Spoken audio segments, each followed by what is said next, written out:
patients early in the virus. Is that correct?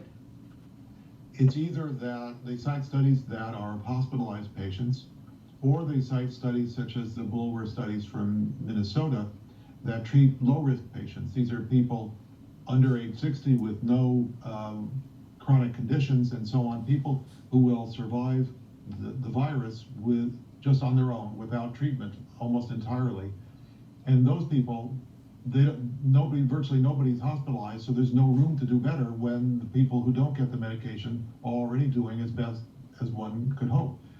So those are low-risk people, and we're not talking about treating low-risk people. We're talking about treating people over 60 or with chronic conditions or obesity, diabetes, and so on. Those are the people who are at risk of being hospitalized and dying from this illness. Those are the people who have to be treated. And all the studies, every one of the studies that looks at that group of people has shown benefit. There are no studies in those people that show lack of benefit.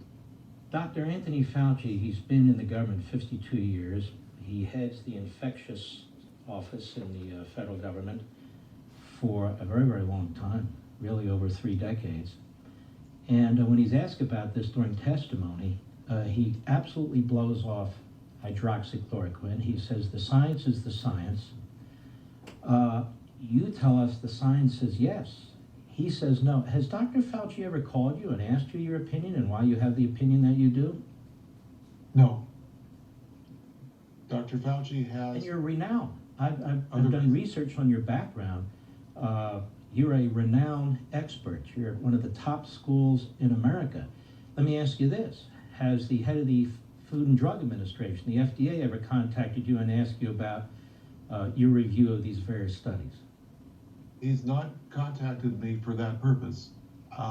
During the time when the FDA was considering a petition for early use authorization in outpatients of hydroxychloroquine that was submitted by the Henry Ford Hospital doctors, during that time I filed a brief with the FDA demonstrating both the evidence that supports usage and the complete lack of harm, the complete lack of any systematic data that the FDA has said on their website that they don't have.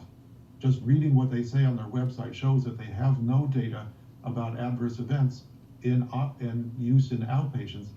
He responded, I sent him this by email as well as FedEx, and he responded thanking me for that.